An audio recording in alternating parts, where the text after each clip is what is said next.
Hey traders, what's up? Jamie Saettele here. It is April 12th and 2017. SB Trade Desk midweek strategy webinar. Let me know that you can hear and that you can see. Got a good list of things to go over through today. Gary, what's up? Gary, the Abomination Man. You know why we call it the Abomination, right? Yeah. Okay. So we're going to start with, we will look at dollar yen obviously in a bit here, but I actually want to start with the S&P real quickly. For everything that's going on, in the world, the S&P, it really isn't doing anything, right? And there's I want to distinguish between two things here. Risk and uncertainty. Risk is great, right? As a trader, you want risk. That's what you want. That's what you want, right? Because you can take advantage of risk. Like for example, dollar CAD recently, right? We knew that 134.30.40 was a big level, was a good risk point to trade into, right? Because we knew exactly where the risk was.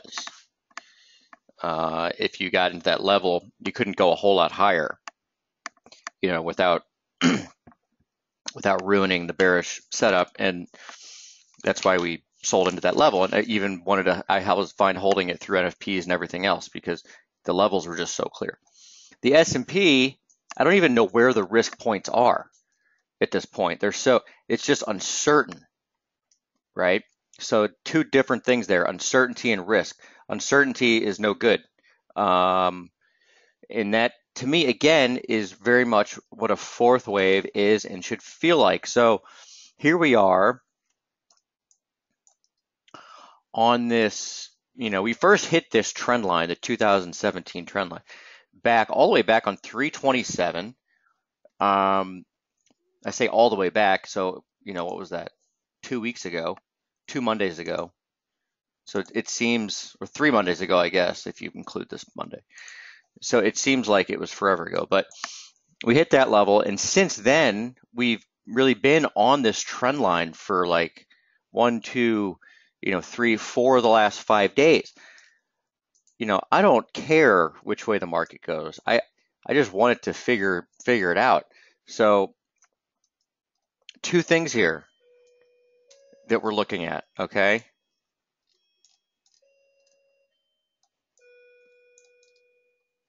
We're continuing to look at the S&P. I'm looking at it in, it still is a correction really from the top. So you've got 3 down, A, B, C, all right? A, B, and then 1, 2, 3, 4, 5. Okay, so that's 3 waves down. We have 3 waves up, A, B, C. We have 3 waves down, A, B, C. I guess the tricky part, becomes, so if this is a triangle, you could actually get a drop all the way down to 23.29 because that would be the 618 proposed wave A from the top of wave B, right? And then you'd go higher, and then you'd go lower again, and then you'd break out to the upside. So 23.29 is a big area. I know that would put you obviously well below the trend line, but I'm just saying, that is the 618, so that's the area to pay attention to.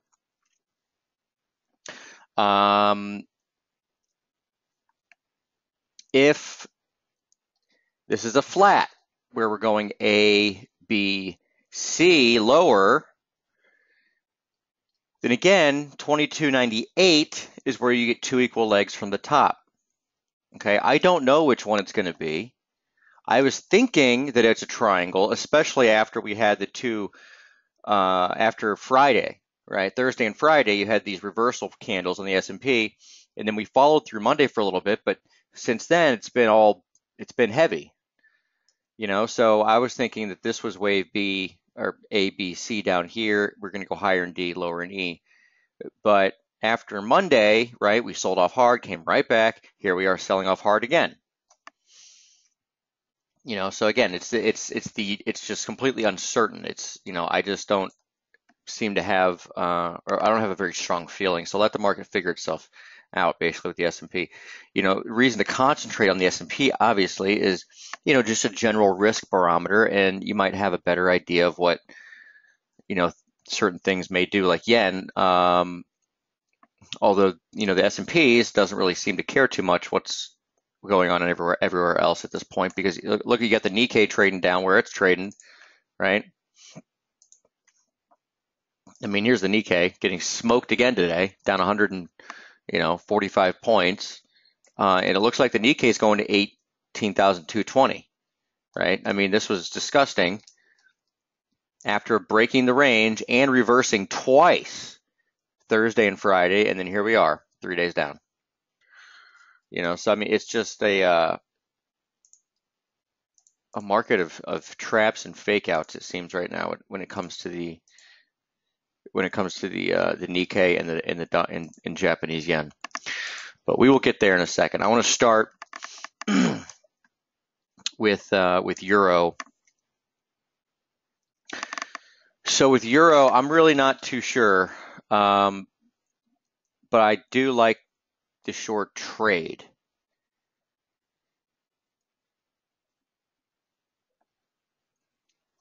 Mohammed's got a good question here.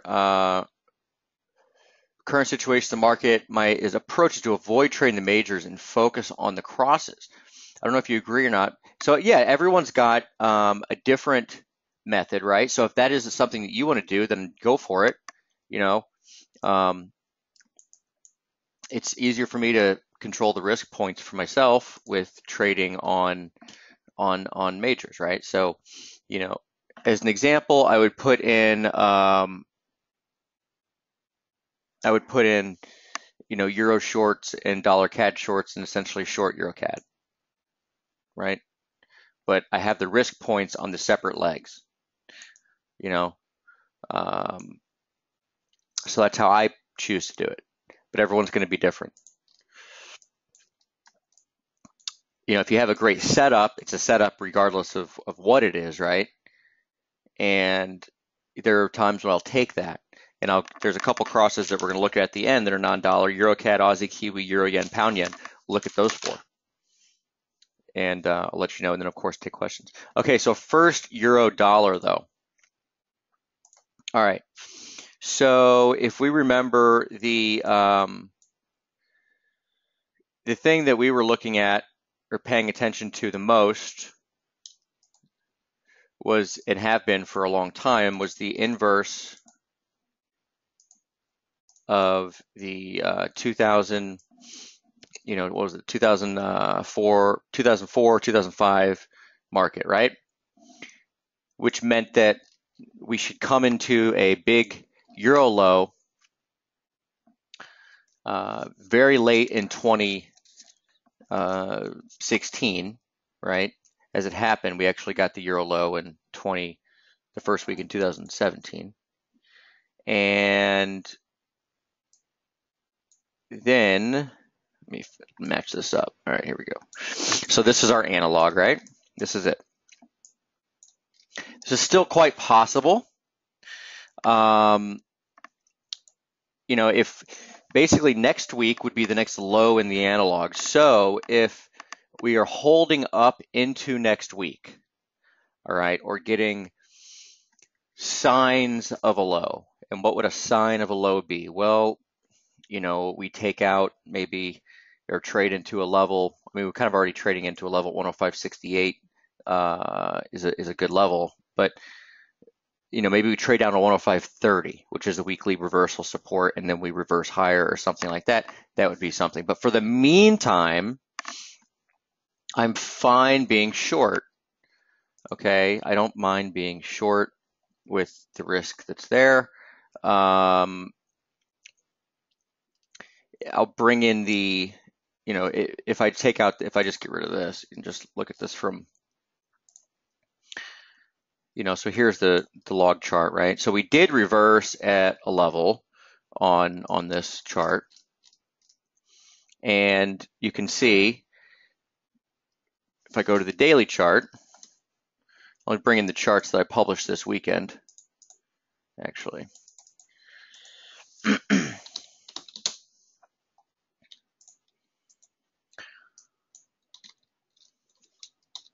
So here's the daily. All right.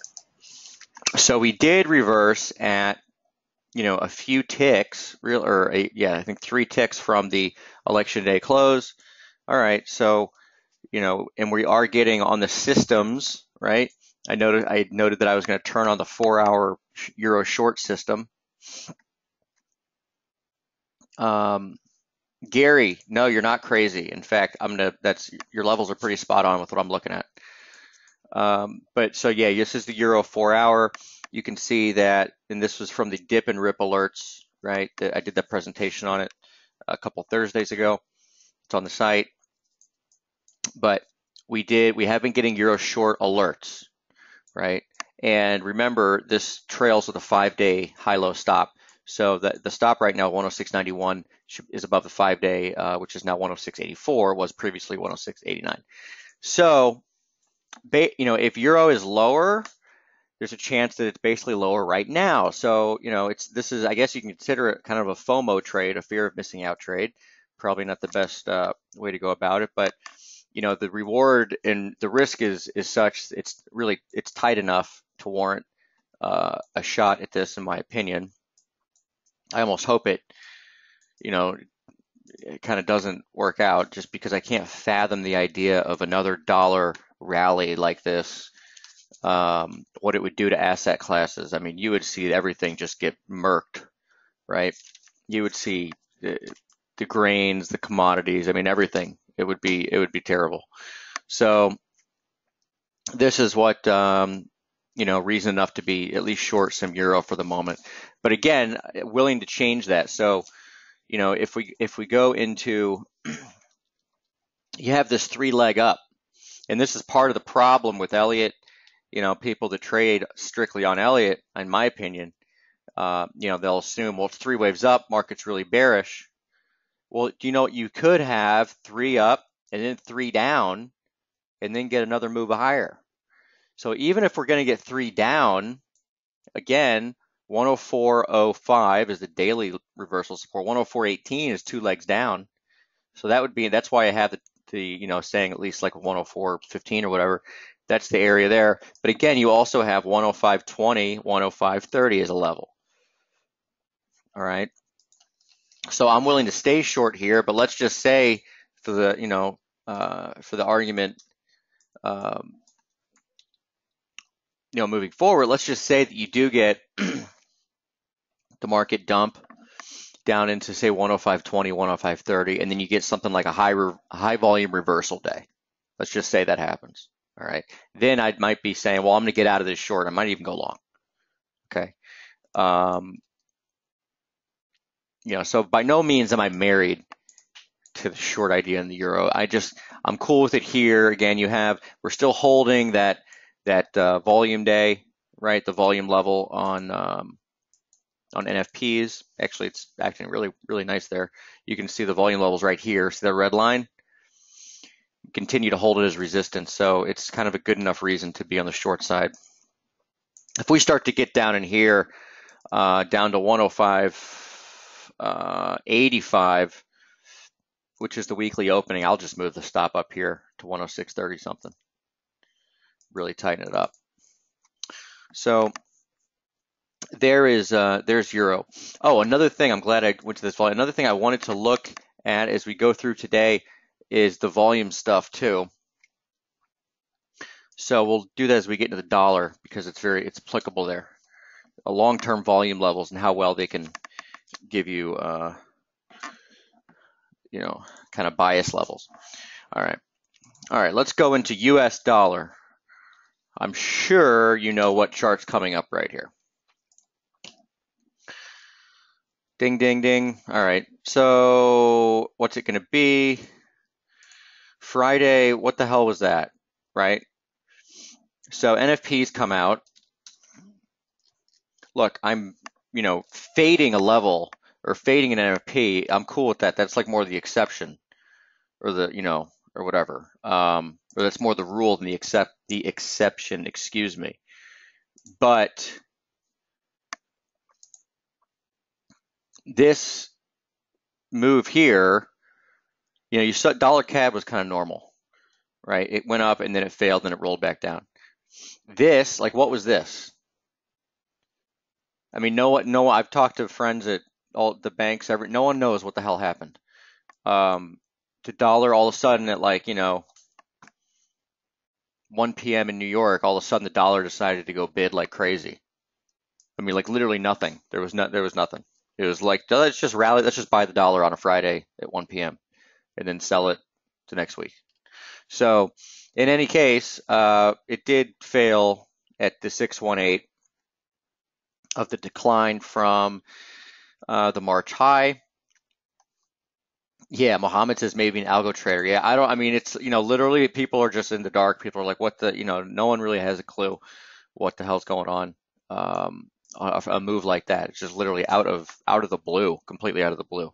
But either way, again, we did fail there, and we are still holding these long-term red parallels, which to me is really the dividing line between all of this stuff. Okay. Hold on for 1 second here.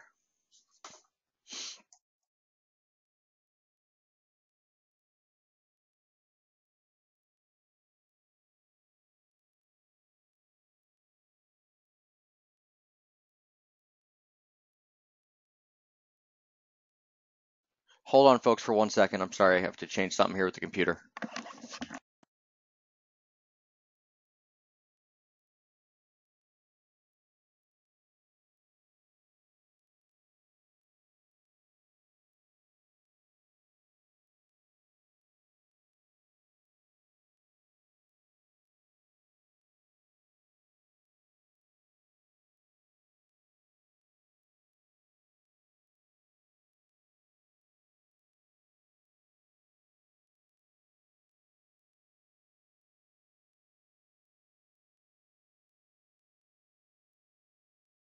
All right, sorry about that. Sorry about that. Okay. All right, so here we are, and this is now the weekly chart, and so we're doing this. So let's go back to 240. Again, big picture, are still, essentially failing in an area that, if the dollar's lower, it's got to fail there. I mean, there's literally zero room for error. And if I go to I said I was going to show you the volume charts on DXY, and here we have the volume chart on DXY. So big volume levels here.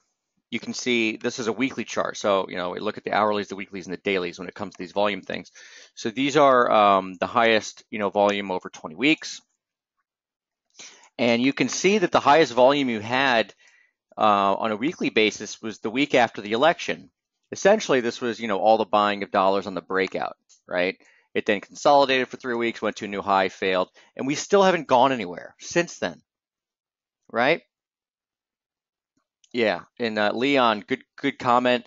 Historically low volatility across most major markets, thinly traded vacuums and market swings seemingly coming out of nowhere. Yeah, I mean that's probably as good as an explanation as any. I mean, we're looking for reasons for why you get a stupid move like that on a Friday, and maybe there is no reason. Maybe that is the reason, right? Thin market, you know, but whatever. It's we deal with it, and markets will return to. We'll get some sort of a good move coming soon. But yeah, it's probably as good a reason as any.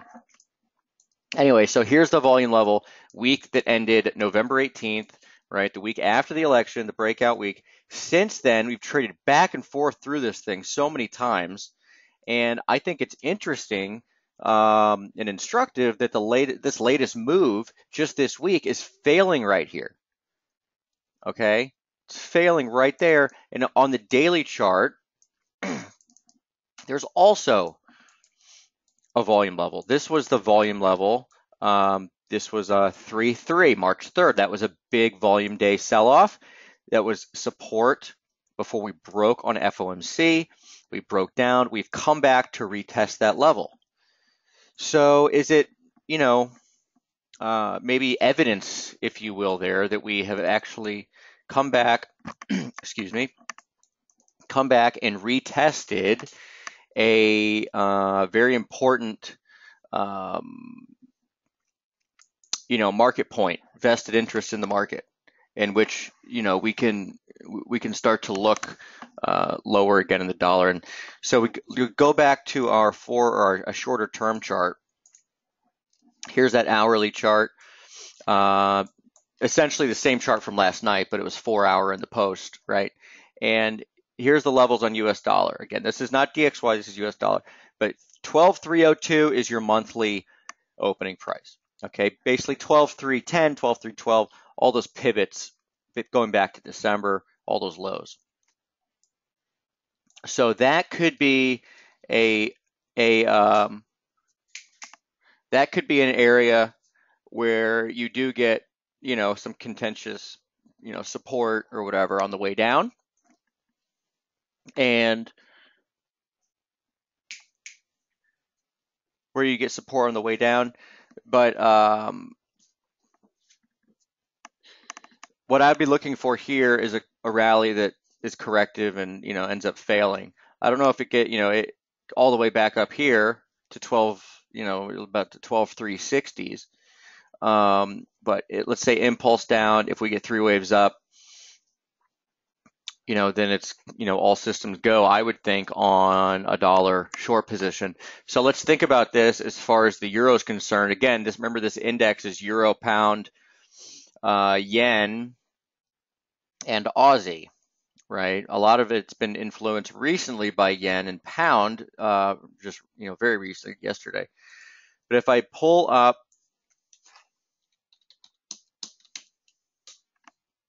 if I were to just kind of do a system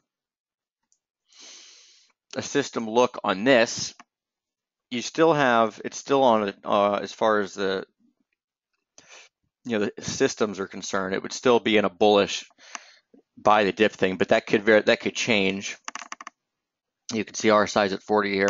So as it pertains to trade, remember, if we get some sort of a corrective move higher here, that would be US dollar higher against euro, so euro lower, okay? So it still keeps us, I think, in a decent spot as far as the euro is concerned. But yeah, that's what I'm watching for US dollar. I mean, it's probably one of the bigger things to watch. It, we feel like we have been trading on around these parallels, these long-term parallels for a really long time, and it really is the dividing line between bull and bear. So no surprise, I guess, that we've turned down from it. But we get a bounce here, you might get actually a higher dollar yen in the interim and a lower euro, maybe a lower pound.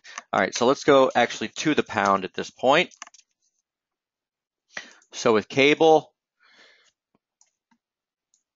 we've had a lot of evidence since, the beginning of the year that we should be, longer term bulls on cable. Just, 2 days ago, we did have an order to go long down here. It was not triggered. That was on here. I was looking for I think we had retail sales, maybe hoping for a classic cable, tank into a level on a news number or whatever, and then a reversal. Didn't happen. So as it is now, you actually do have an impulse higher, right? We'll go to the short-term chart that I was showing you yesterday. Here's dollar CAD, you dirty little you. And if I go to the 60s, all right. So looking like we probably have a 5 waves about done up here, don't you think? Maybe this is 3 and this is 4, whatever, you get the idea. It's a pretty good looking impulse on the upside. And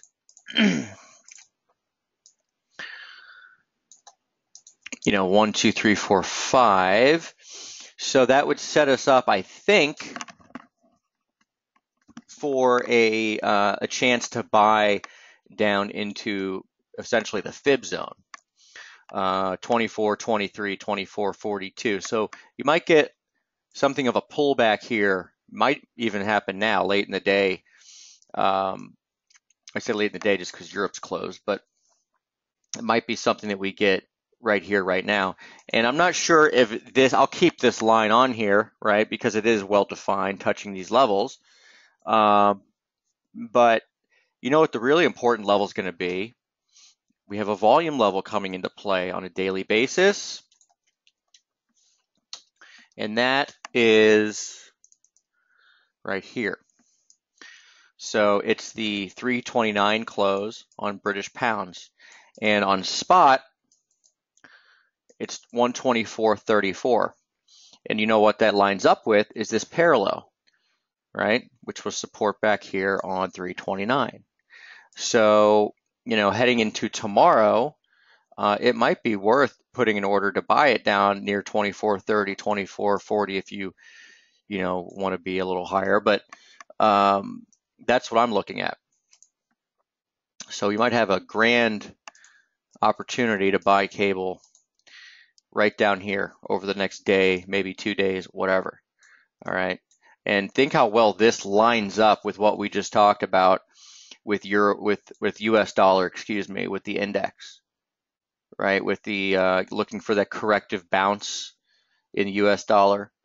If you get that, and since pound has been one that's really been influencing the last couple of days, Friday you got the dump, right? As US dollar was very firm. The last 2 days, US dollar was very weak, pound was strong. I mean, euro's kind of doing its own thing. Euro hasn't done much at all this week. It's done nothing. But a lot of that index is pound and yen. Okay, so that's the deal with with cable. I think you have 5 up done in the short term. So the pullback is the buy. Month opens 25.38. I have a feeling that you're going to go through it though on the next. If we dip first and then go higher, you're probably pushing through that level. It might even be in for a test of the highs from March. All right. So pretty clean looking stuff as far as cable is concerned. Basically, just want to buy the dip and remember the FTSE, right? Remember the FTSE. So the FTSE and cable have been, they've been opposite ever since Brexit. So cable highs, pound lows, FTSE tops, cable lows, and when FTSE really gets going on the downside is when cable gets going on the upside.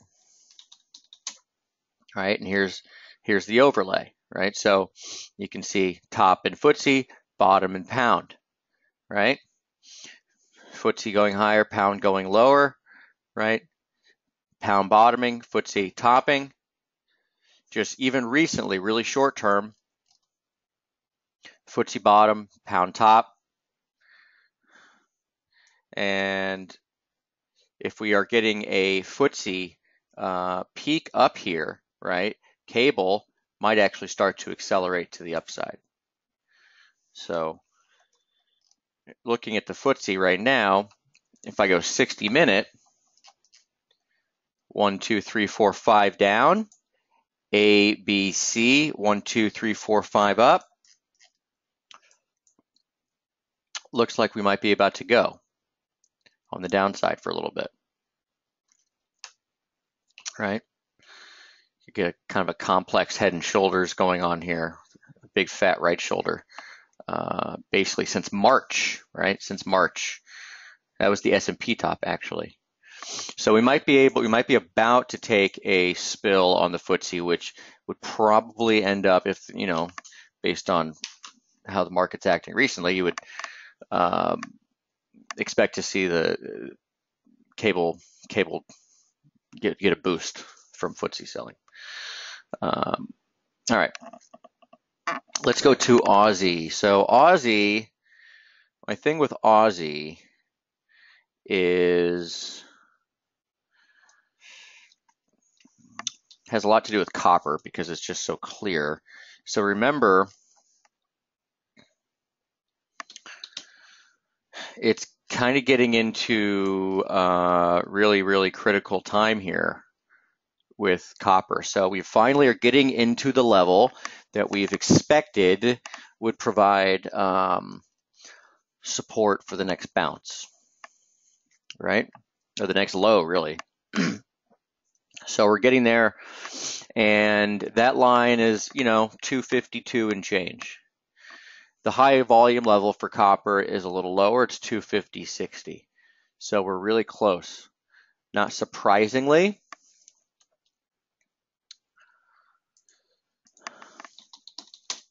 Aussie is also really close to a really big level. So 74.50s is a level that I think we should be all aware of. 74.54 is the 50% rally, 50% retracement, excuse me. You have 74.51 as a square root level. Now, as it pertains to short-term wave count, 3 down, but this is 5 up. So if you get 5 down here, I would be my bias or expectation would be that you get a corrective rally. Okay, either way though, you should get a tradable low coming up here pretty soon on Aussie. So 74.54 is one. Outlined last night, right, on a 4-hour chart, which is this chart. It's just made on a daily. But the next bounce, however, is probably going to be, unless this is a 3, but I don't think it is, you're going to get a 4th wave. So the next move up should be corrective. So 1, 2, 3, 4. Any bounces 4, and then 5. All right, so we might be going for 74.50s first, then get a bounce, and then get one more drop. This will clear up in time, but just the levels are really good. 75.42 is a really good level, right? Lows back here in March, low here on 4.4.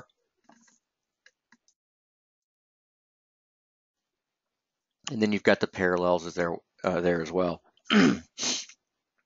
The bigger level from a horizontal standpoint is 73.80s, because again, you've got the October and December 2015 highs up there. It's also the 618, right? 618 is going to be more important than 50% level. Doesn't mean you disregard the 50%, but it does carry more weight. So 73.85. I'd stretch it out to maybe even 66 because of the square root level there, but that's a really big spot, the 73.80s. Okay. So, well documented that we've continued to fail long-term resistance, but focus should be on looking for the next low. I don't think it's really a next big swing high opportunity or swing long opportunity until you get 5 down. So nimble is the name of the game in this situation, because you're going to get, maybe a 3rd wave low. You might get a bounce of, 80 to 100 pips, but then that bounce probably fails and goes to another low. That's my thought. Basically the level, 75.40 resistance, 74.50, 73.80 support. All right. Kiwi dollar, slow motion rollover here, it seems. Ever since you do have this 5 waves up from down here, but if you've been trying to buy it, it's been pretty frustrating. So that's why when I did I did a Kiwi chart, I think a couple days ago, I said I wouldn't want to be a buyer until you cleared a level, to make sure that you were really changing things up, because don't forget, you were still actually failing at this was the NFP level at 69.65. You continue to fail there. We continued to fail there. Even yesterday, it looked like it wanted to go higher. It failed there again. So continue to fail, continue to fail. It really takes a move up through this trend line in the month opening price at 69.94 to get aggressive or excited on the long side for Kiwi. All right. If I look at, someone had a question today. I think it might have been Jason that had a question today. It was a good question, asking about the levels for Kiwi. And it almost looks too easy to try to buy this support all the way, down here right above the lows. Like, don't you think the market wants to take this out and maybe test the trend line down here? Remember, we had this grand idea all the way back in late February, early March that Kiwi was gonna test or come into 67.51. We had like the most perfect confluence of all time down there in the back half of March, 2 legs down. You had the confluence. It didn't happen. Market kind of went dull, right? You had after FOMC, you had this chip chomp decline, and here we are, 3 months plus into the year, and we are unchanged for the year. So yes, Mohammed says it looks like it's under pressure. No, it is under pressure. The question is, does it find support? And you will notice that you do find support a lot of times on closing lows. So I don't have any desire to sit here and just buy Kiwi right here, or even down. But if it comes down to 68.98, okay, if it comes down to 68.98 and bounces or gets a response, then yeah, I'd consider the possibility of there being a decent low in place. All right. Until then, kind of sit and watch it. What about volume levels for Aussie and Kiwi? This is daily Aussie level, volume levels higher. Weekly Aussie level is that's the election week, and we actually are cracking it. So it's important for a bigger picture Aussie constructive outlook in order for us to get back above the 11.11 close. But let me see what that is on spot, because it might actually be lower than you think.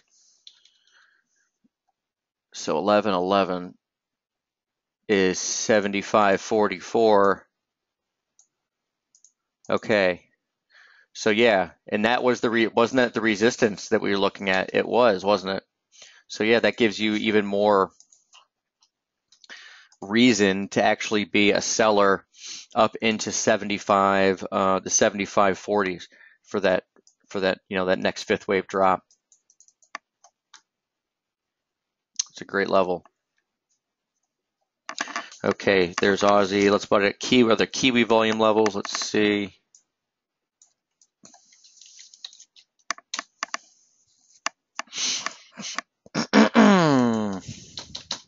No, nothing there. Nothing nearby in Kiwi, that's for sure. All right. Now we are on to the Canadian dollar. So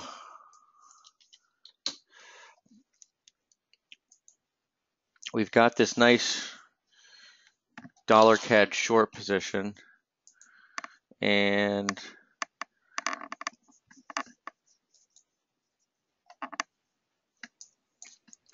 five down, three up.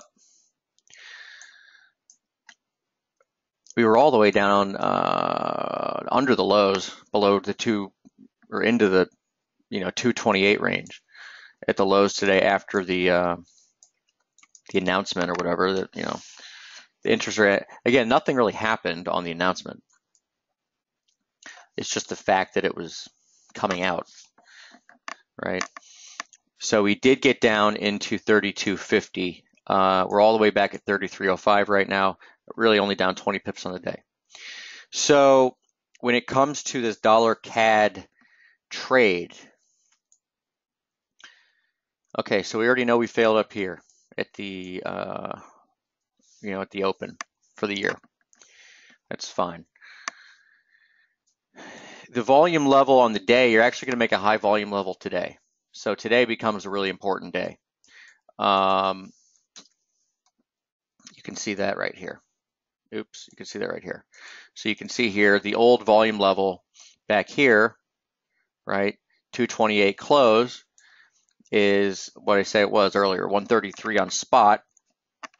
which is also the close for the or the open for the month right here. So I view today's, close as important. It's kind of annoying, I guess, that you're right at the level. Again, there's that whole uncertainty thing again. But to me, the big levels for dollar CAD are still lower. Like the channel levels are lower, right? And 3184 is huge. It's the 618 of the rally from the February low, or was that January? It was January. It's also 2 legs down. It's the exact same spot, 3184, right? And you can see that we meet that level over the next couple of days. It would be really like Friday or Monday where you'd get into that region.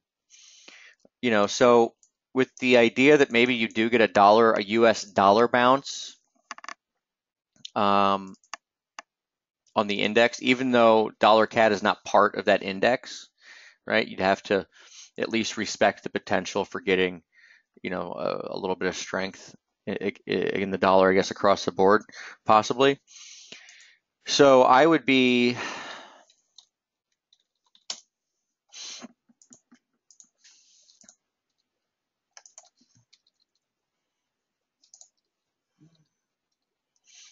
considering the low that we just had was on the 75 line. 1, 2, 3, 4. You could get a move all the way back up to 33.60, and I wouldn't be surprised. I mean, obviously, that I hope that doesn't happen, just because it's annoying to sit with the trade going against you like that. But if you're prepared for it, it's not a biggie, and it wouldn't be a surprise. I hope it just turns down here, right? Because right here is the median line, as you can see, and that level was support yesterday and the day before. On Monday and Tuesday, that was support, okay? So it'd be nice if we could just hold right here, because former support becoming resistance, and then just go on our merry way down to 31.84 or whatever. But if it doesn't happen and you go higher, I wouldn't try to sell it until you got back up to 33.60, 33.70, whatever the 25 line is, okay? So that's all.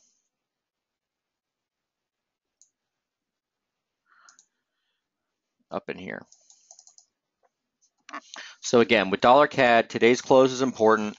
Looking towards 31.84, even though 32.10 is a chart level, but 31.84 is the fib, measurement confluence in the bottom of the channel, the downward sloping channel. Okay, meets, intersects Friday, Monday around then, and if you get below there, I think this gets really bearish, because if you're below there on dollar CAD, again, you would have broken the corrective channel, and you would have broken the fib, the 618 retracement fib, right? And then you're talking about really the next measurement, which would be down, 130.16 is the 1618. So, dollar CAD's in a position to do it. We'll just have to wait and see. Okay, dollar yen. So dollar yen, after thinking that after you had this reversal on Friday, doesn't get much better than a Friday reversal, and we had a great level, 110. Monday, we go into the median line, fail again. So I guess that probably should have been some sort of a sign that all was not well in dollar CAD, or sorry, in Aussie dollar, or in dollar yen. I can't speak. I guess that should have been a sign that all was not well and that we were going to crack. But I kind of stuck to my guns, and here we are. All right. At least I did have a nervous feeling about it, and that's why I was really kind of hesitant to put out a buy on it. But in any case, right here, kind of no man's land. So I would think that the market probably wants to go to at least 108.42, which is the bottom of the channel, and you have the 2 equal legs down. And then we had who was it Gary was asking about this? Yeah, Gary was saying looking to short one, or you are short maybe, yeah, at 110.05 with the stop at 11.62. Yeah, so you're definitely the right stop because this is the high and that's the median line. This is dollar yen, so who the hell knows if it wants to go back to 110.75, which is the square root level, or even 111.04, the weekly open, or even 11.15, which is a volume level in the median line. But yeah, 111.62 is definitely the risk level on the short. And as long as you're below there, the risk is lower towards at least 108.43 and maybe 107.50. Okay. And 107.50 is the high from 721. Okay, that's the July high from last year, and it was, essentially the breakout, right, after the election. So that would be your breakout retest. And I'm not sure if you get to 107.50 or not. I do think we go lower, right? 108.40s and then 107.50 are the two levels. So bounces from here, if you get them, would definitely be tactical, short. And I do think that we can get a bounce in dollar yen because again, the first thing we looked at was U.S. dollar, and if we have a little impulse down, we should be getting a bounce right now in there, which we get a little lower euro, we get pound to come in, you get a bounce in dollar yen, right? So let's zoom in quickly here on some dollar yen stuff and see what we can come up with. So here's the US dollar, remember. All right. So midpoint of the 5-day range is 110.44. Okay. Let's go here and see what we get on a fib. And so we get the 110.44 to 110.70. So really that's probably your sweet spot. 110.40s to 110.70s if you can bounce right here, right? The congestion, especially the 110.70s, because that was the 110.70s, back to this chart, 110.70s was or is a square root level, and it was support for a lot of days, right? You can see here it was support starting all the way back on 322, and we dipped below it, kept closing above it. We did that a lot, right? And the fact that we did on Friday and Thursday, but especially Friday because that was a reversal bar, that had me thinking that we were probably good to go on the upside, but again, was wrong there. So either way, a bounce in dollar yen. First spot I would look at would be 110.10 because those are the lows that you just had. But it is dollar yen, so expect the unexpected. And if you do get a bigger than expected rally, in other words, you get above 110.10 and get up into 110, as high as 110.70, don't be surprised, okay? And then you can go lower again. So strategically, tactically, leave yourself some room. If you are short here, that's fine. If you're fine with the stop above 111.60, that's fine. But, the ideal opportunity would be if you got to move a little surprise rally up into 110.40 to 110.70, and that would be the short. Okay, now let's go to the volume stuff on Japanese yen and see what we can come up with.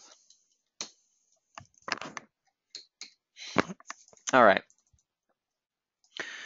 Weekly. What if we went all the way back up here? So remember, this is yen futures. Okay, so we're going to throw this. That's 11.11. I want to see where that would be on 11.11. That would give you all the way down 106.62. That would be quite the scenario, wouldn't it?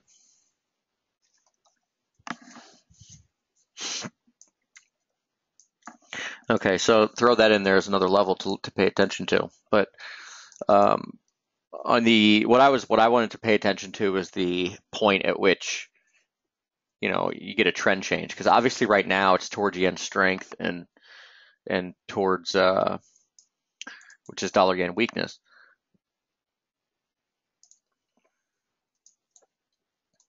But if we look to the daily chart, the volume levels, your last big volume level on the daily is actually down, is 322. And it's kind of similar. You see what happened back here?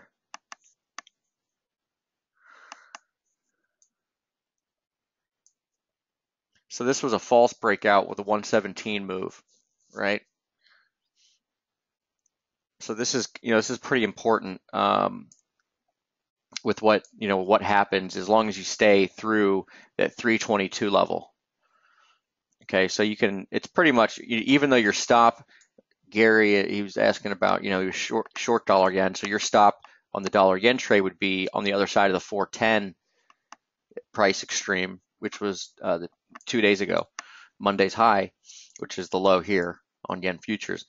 But essentially it's yesterday's low and yesterday's high, which does appear to be the really important one because of the volume.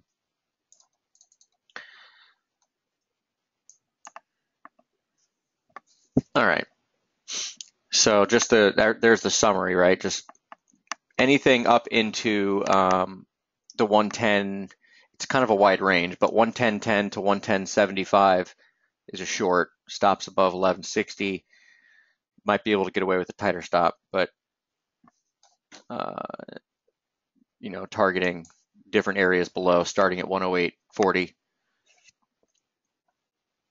Okay, what about, I had a couple things I wanted to point out, and then I'll go to some questions. There already is one. We have Mohammed wanting to look at South African Rand and Euro SEK. Okay, first, let me look at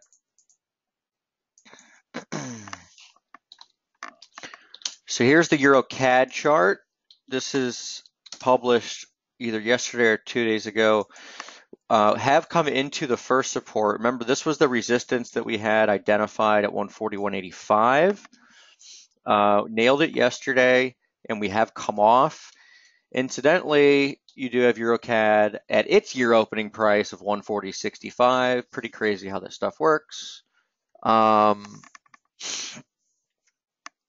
Gary saying SSI still over. Yeah, no, totally.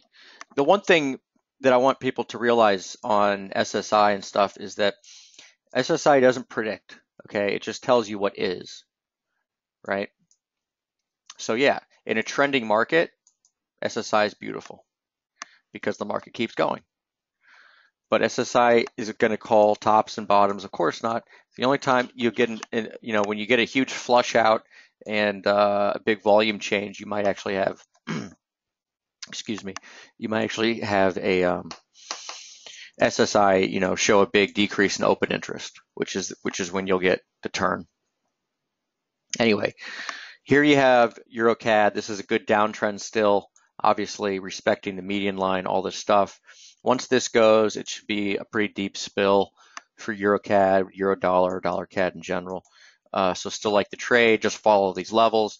If we do get a bigger bounce, basically the same level that was just resistance is resistance, 41.85 to 41.90. EuroCAD, good one to keep abreast of as far as the levels. Okay. Aussie Kiwi. This thing has nested its way down into support, right? I'm still holding out to see if it can get 107.40. That's 2 legs down from the high, make ourselves a nice perfect little correction. Maybe you get the final Aussie dump on the copper move here, potentially, but we are in the right area for for Aussie Kiwi to resume upward if indeed it is in a massive bull market. I like the setup. Again, I am waiting to see if it can get 107.40. All right. And if we're going to get it, it's probably going to happen over the next 1 or 2 days this week, just given the confluence of the measurement and the slope line. Euro yen, this thing's been down. You may have read this somewhere because it has been a little bit in the news.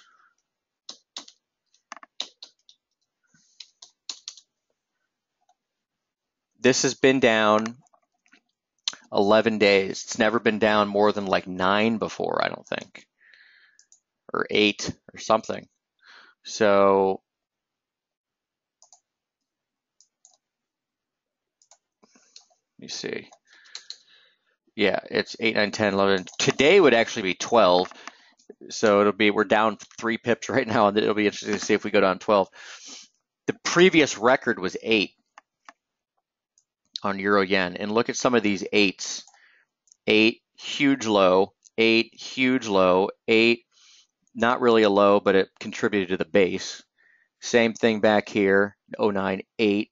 So you're talking 11, 12 days down in euro yen right now, where the previous record was 8. Here was 8 right into and before the low in 2000. It's the all-time low, by the way. Yeah, so 12 days down, pretty crazy. And with euro yen, the trade, it makes no sense. Would not touch it right here, but you do have a big level coming up.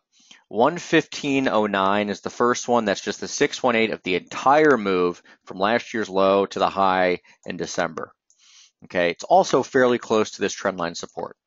All right, if we go into complete crash mode from here, even though it's already down 12 days in a row, then you do end up with 113.42, which is probably the more important level. That would be the 1618 extension. It's also the close of Brexit. Okay, and you would have a trend line up there too, top side of it. Finally, pound yen, slow death. Pound yen's dying a slow death. So we have not held the trend line that I was looking for it to hold. It was holding all the way up until Monday. It broke obviously yesterday, as did all the yen crosses. And here we are now. Resistance is 137.60s. I have no interest in selling it. I'd rather be long pound dollar, maybe short dollar yen, but as we talked about before, we'll see if there wants to be a bounce. But there is a level to be aware of. Again, this is an impulsive rally. I don't think there's a whole lot of doubt about that from the October low. So look at the 618, 133.83. And if you got 2 legs down, it would be a little low around 32.77. Gives you a 100 pip range of stuff to work with. These are longer term levels, obviously big time long-term setups. And then you know what this magenta line is, of course. That's all the way back from the 2011, 2012 trend line, right? And those were supports back here. So pretty good stuff. So we could be heading, 300 to 400 points lower in pound yen, and probably speaks more to the yen side of this trade than the pound part. All right, so that's everything I had to cover. I know that Mohammed had a question on dollar rand and euro sec, so let's take a look.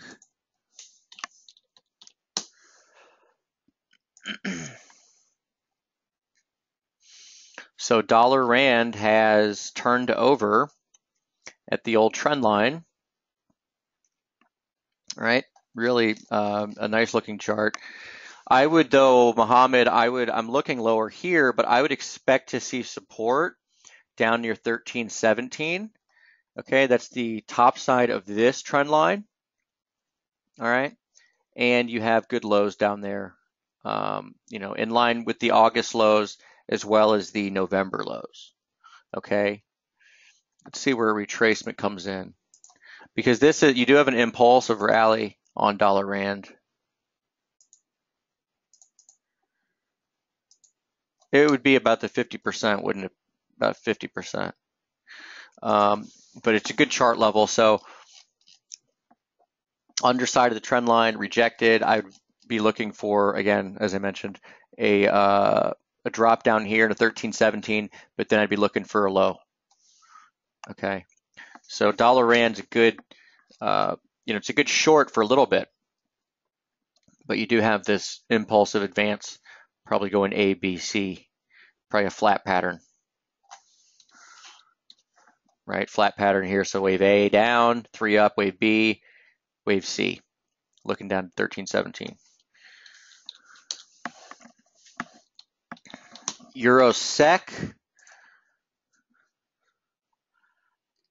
definitely not one that I have looked at, but interesting chart. I guess I have looked at it at some point because there is a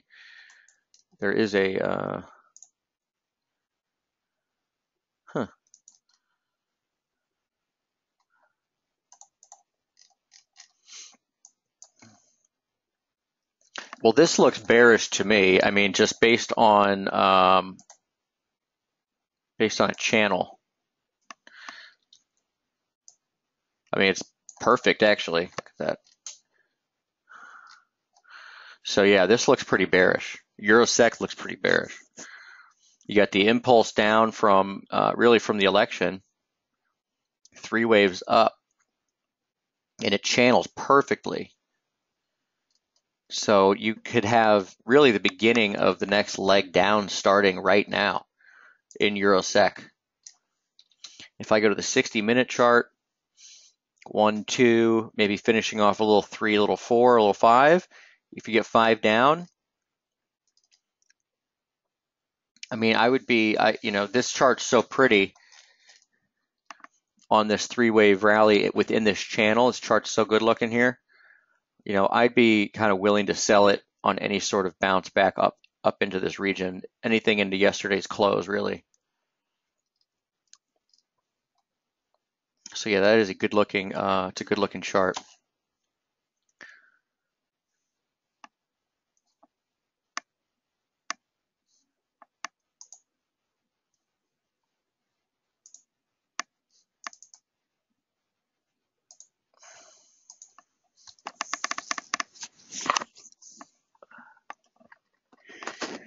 Alrighty. All right. Awesome. Went over a lot today. See how this dollar CAD closes. Really would like to see it close under 33 today, but I'm not sure if we'll get a wish on that or not. We'll have all the outline stuff in the post later for dollar CAD, and how to handle it. Pooja asking about Aussie yen. You got it.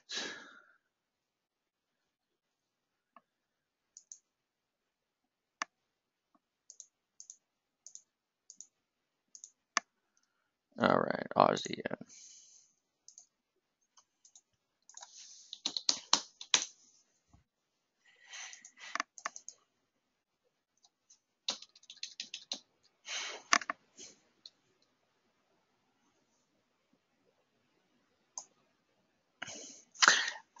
Looks like 80-30 might be the spot if there is going to be a spot at all.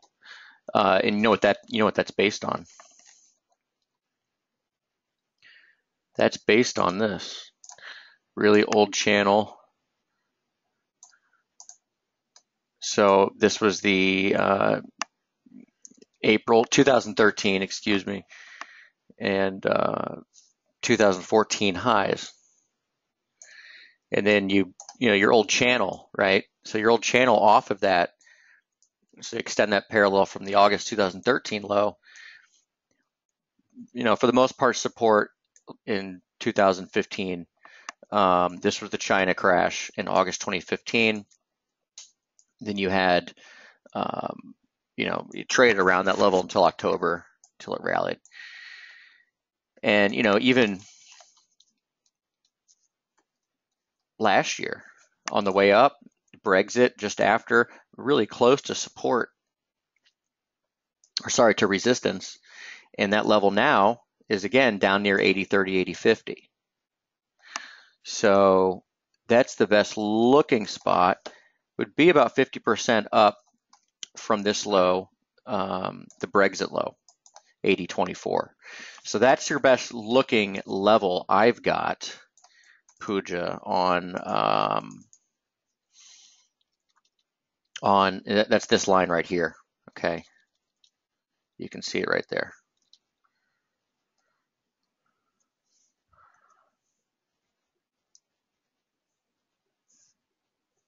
Pete and Muhammad both asking for gold. Well, if two people are asking for gold, you know I got to look at it now. Yeah, we'll take a look.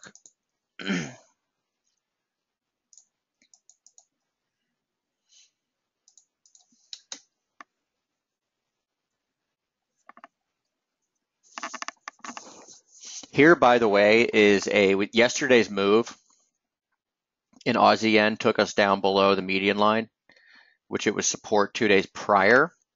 So with that, this actually is an indication of increasing volatility. And if you were to get, we haven't had one of these setups in a long time, but if you were to get a rally back into the median line, it's called a zoom and retest, it would be 82.70, and that would be an area which you'd expect to see resistance and head lower. Okay, so 82.70, and then this longer term support down here near 80.20 to 80.40 or so is kind of the area. So those are your two prices to mess with Aussie yen. And yeah, gold. All right, gold.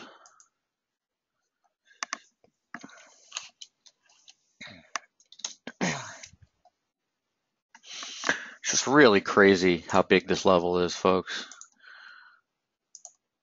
So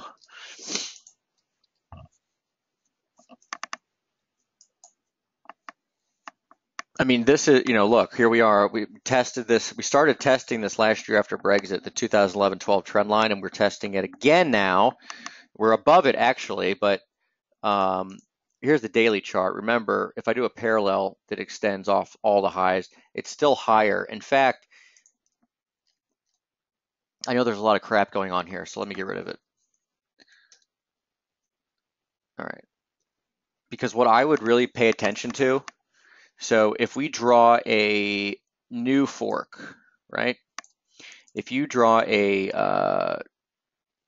shift fork, modified shift fork, in other words, from the low back here in December 2015 up into the high from July of last year, and then to the low on 12/14, all right, what you get is the median line of this channel.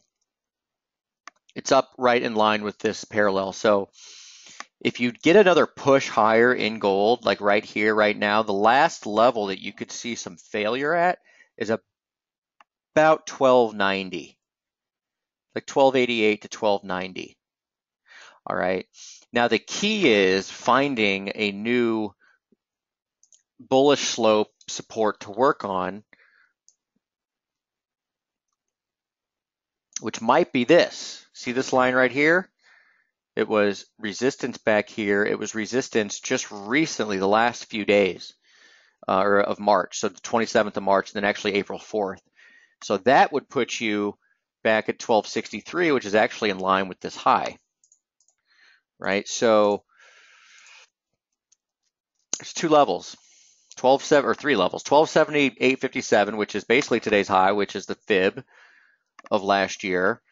But gold is bullish, potentially in a new uptrend. This is one of those things where it's really at the crossroads, right? Because we have this idea that gold is put in this big bottom and it's going to head higher, but you're still testing massive resistance, okay? And it hasn't overcome it yet. And so, the tendency is for every time you get a pullback is to think the pullback is going to continue because you're coming from big resistance. Well, have levels in mind that if the pullback happens, okay, then you know where the market should find support if it actually is bullish and in an uptrend. And to me, that level is probably about 1264.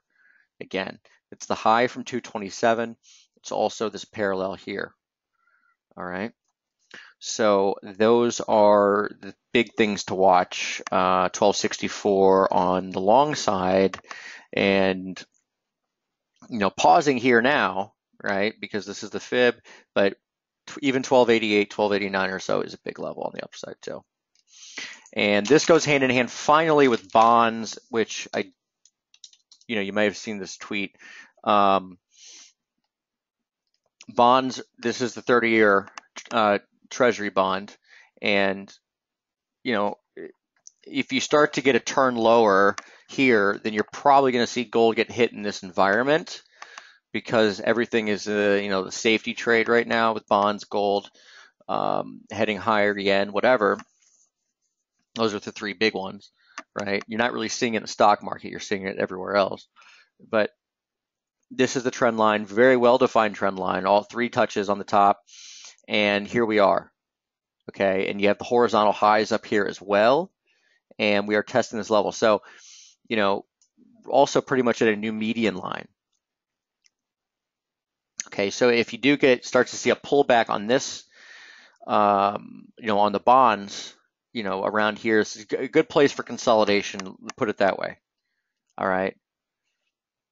So really, watch it here. If you break through this, then I would think that gold's probably going to go nuts on the upside, and dollar yen's probably going to go just to hell on the downside.